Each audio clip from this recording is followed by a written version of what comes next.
एक बात है हर्षदा, ह्यूमिडिटी चरम पे थी वहाँ पे, वाकई आई मीन ह्यूमिडिटी काफ़ी थी। इस बीच चलिए अब एक काम करते हैं, थोड़ा सा विषय को बदलते हैं और अब ट्रेड्स पूरे हो गए, अब थोड़ा सा लॉन्गर टर्म पर्सपेक्टिव से बात करते हैं। ज्योति वर्धन जयपुरिया साहब हमारे साथ जुड़ चुके हैं, founder and MD Vintage Advisors के। ज्योति सर नमस्कार, कार्यक्रम में स्वागत है आपका।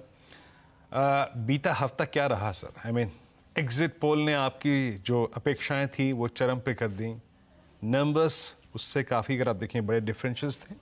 पर हमें ये ध्यान देना पड़ेगा कि ये शायद तीसरा कार्यकाल था इस सरकार का। उस हिसाब से नंबर्स ने बाजार ने नंबर्स को पचाया सर, और कल शपथ ग्रहण भी हो गया। बाजार ने मैसेज भी काफ़ी स्ट्रॉन्ग दिया। आपकी रीडिंग क्या कहती है? अब यहाँ से बाजार किस चीज़ पर फोकस करेगा? इवेंट्स टू वॉच, आपका व्यू इस वक्त क्या है इस वक्त? तो देखिए, एक तो सरकार बन गई है, नंबर थोड़े कम है, जो एक अपेक्षा थी उससे थोड़े नंबर्स कम है, पर उसके बावजूद एक स्थिर सरकार दिख रही है, क्योंकि 240 तो बीजेपी के ही है। और अपने पिछले देखे 1990-91 से तो जो सरकार बनी है, सब कोएलिशन गवर्नमेंट एक तरह से लास्ट की है, यानी एक कोर रहता है जो काफी मजबूत रहता है। और यहाँ तो बीजेपी करीब 85% सीट है जो अपने को मेजोरिटी से चाहिए, तो एक तरह से सरकार स्थिर रहेगी। दूसरा, जो रिफॉर्म प्रोग्राम है, कई लोग की आशंका है कि वो रिफॉर्म प्रोग्राम स्लो हो जाएगा, थोड़ा इंफ्रास्ट्रक्चर पे है ना फोकस कम हो जाएगा। मेरा तो अनुमान है कि इसमें कोई ज्यादा फर्क नहीं पड़ेगा। जो उनके ना रिफॉर्म प्रोसेस है वो आएंगे और वो नाही आते रहेंगे। आज ना 18ला काय देऊ, लवकर बोल.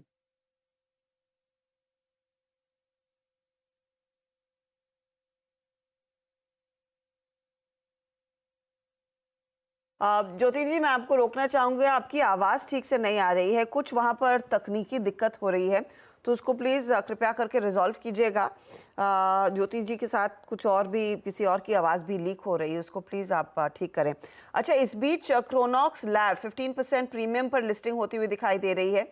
136 का इशू प्राइस था, तो उससे ऊपर ही इसकी पारी की शुरुआत होगी। ये फिलहाल आपके लिए एक ताज़ा अपडेट आपकी स्क्रीन पर आ जाएगा। 15% प्रीमियम यानी कि 165 रुपये प्रति शेयर के आसपास यहाँ पर पारी की शुरुआत करता हुआ क्रोनॉक्स लैब।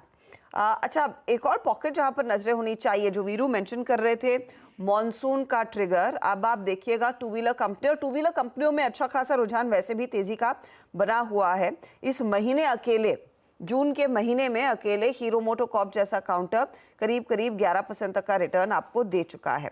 आप बजाज ऑटो की तस्वीर देखेंगे तो वहाँ पर भी करीब 7-8% तक का इजाफा है। टीवीएस मोटर जैसे ट्रेड्स भी है जो दरअसल फेवर में ही बैठते हुए दिखाई दिए हैं। ये पूरा पॉकेट है जहाँ पर हमने देखा है वो मॉनसून के एक्सपेक्टेशन में तेजी की पोजीशन बनी, और यहाँ पर सिलसिला वो तेजी का लगातार बरकरार है और उम्मीद तो यही है कि बढ़ता दिखाई देगा। अगर ज्योतिवर्धन जुड़ गए हैं दोबारा से तो उनसे बात कर लेते हैं। सॉरी, अपॉलॉजीज, आपको रोकना पड़ा, आपकी आवाज़ बीच में नहीं आ रही थी। मैं इनफैक्ट आपकी राय अब यहाँ से अगले ट्रिगर पर लेना चाहूँगी। अब कुछ ही देर में ऑफ कोर्स वो डिटेल निकल कर आएगा कि किसको क्या कैबिनेट में मंत्री पद मिल रहा है, उस पर आगे डिटेल में चर्चा करेंगे। Let's not second guess it. लेकिन जो एक चीज़ बाजार इस समय देख रहा है और उस पर आगे शायद रिएक्ट भी करेगा, वो है monsoon and precursor to the monsoon. जिस तरह का मूव इन टू व्हीलर कंपनियों में जो एफएमसीजी स्टॉक्स में आया है, यहाँ से ये ट्रेड के लिहाज से ज्योति जी बताइए, या फिर even as a long term perspective कितनी बड़ी अपॉर्चुनिटी उभर कर आ सकती है? तो देखिए, मैं दो तरीके से देखता है। पिछले साल मॉनसून इतना अच्छा नहीं था क्योंकि एल नीनो आया हुआ था, और इस साल अभी ला नीना आया है, तो मॉनसून की आशंका है कि मॉनसून अच्छा ही रहेगा।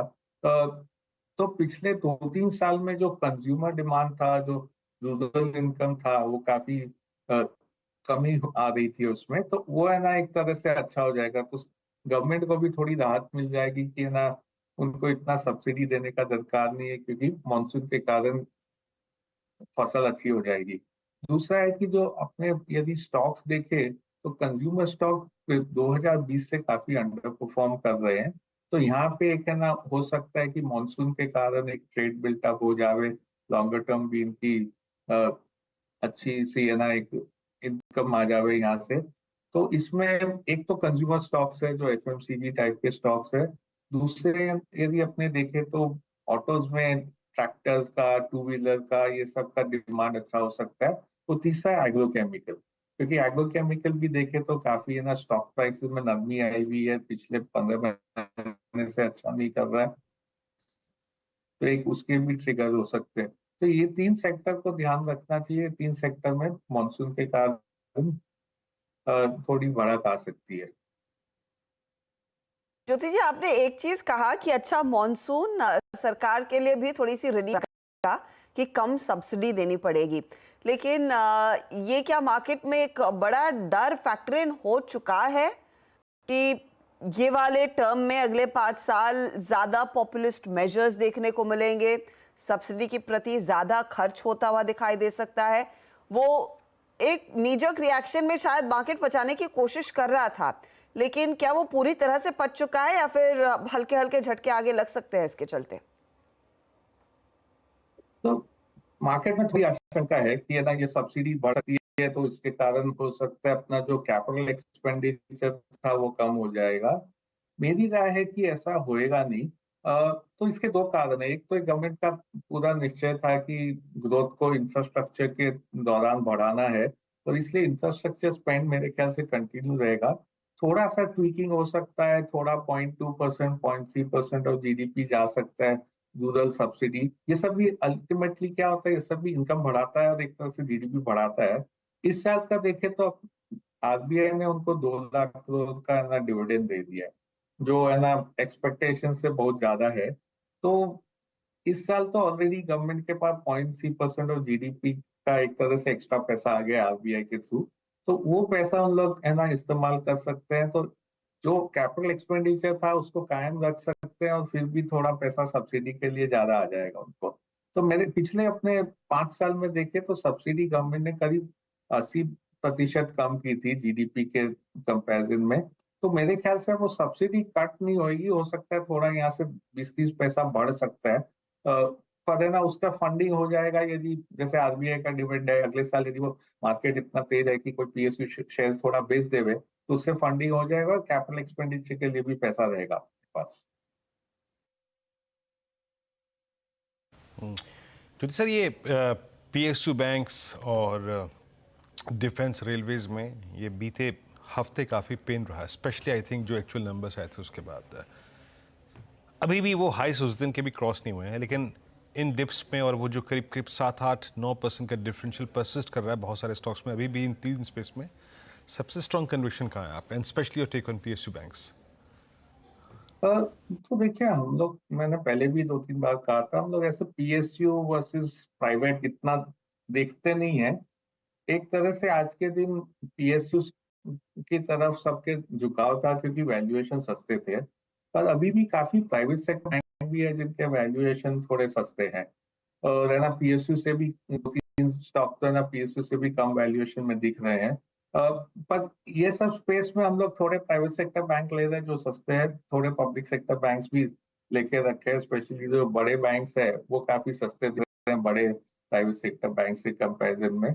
तो पीएसयू बैंक्स अच्छा करेंगे। जो पिछले 2-3 साल में रिटर्न देखने मिला वो तो नहीं आएगा, पूरे बैंकिंग स्पेस में भी नहीं आएगा, प्राइवेट सेक्टर में भी नहीं आएगा, क्योंकि बहुत लो बेस से सब लोग ऊपर जा रहे थे। काफी है ना उनका बुक्स क्लीन अप हो चुका है। पर अगले 2-3 साल में भी पीएसयू बैंक्स भी अच्छे करेंगे, प्राइवेट सेक्टर बैंक्स भी अच्छे करेंगे। वैल्यूएशन ध्यान देके लेना चाहिए जो सस्ते बैंक्स दिखते हैं उधर। ज्योति जी, आपका बड़ा कन्विक्शन ट्रेड FY25 के लिए क्या रहेगा? And I am calling it a trade, but कोई ऐसी थीम जहां पर आपको लग रहा है कि अब बड़े पैमाने पर कैपिटल डिवोट होता हुआ दिखाई देगा, जहां पर अर्निंग विजिबिलिटी है एंड होपफुली वैल्यूएशंस भी कंफर्टिंग है इफ नॉट एक्सपेंसिव? हाँ, तो वैल्यूएशन तो देखिए एकदम सस्ता तो बहुत कम सेक्टर में देखने मिल रहा है। तो फार्मास्यूटिकल एक सेक्टर है जहाँ पे वैल्यूएशन रीजनेबल है। ये सेक्टर है ना 2-3 साल अच्छा नहीं किया था, और अभी उसके अर्निंग्स प्रोफाइल अब चेंज हो रही है। स्पेशली जो यूएस जेनरिक्स को सप्लाई करते हैं वहां पे अगले 2 साल में अर्निंग्स काफी अच्छा रहेगा। पिछले 5 साल देखे तो अर्निंग्स अच्छा नहीं था वहां पे। तो फार्मास्यूटिकल एक सेक्टर है जहाँ पे ना अपने को सब चीज मिल रहा है कि वैल्यूएशन रीजनेबल है, अर्निंग्स मोमेंटम काफी अच्छा रहेगा वहां पे। और है ना गवर्नमेंट और है ना ग्लोबल इकोनॉमी से इतना फर्क नहीं पड़ेगा, क्योंकि एक दूसरा नजर रखना पड़ेगा कि कहीं इकोनॉमी कहीं थोड़ा नरमी आ जाए ग्लोबल इकोनॉमी में, तो ग्लोबल सेक्टर में भी थोड़ा है ना प्रॉफिट टेकिंग आ सकता है। ज्योतिवर्धन जी, बहुत बहुत शुक्रिया हमारे लिए समय निकाल कर अपनी राय देने के लिए इस मार्केट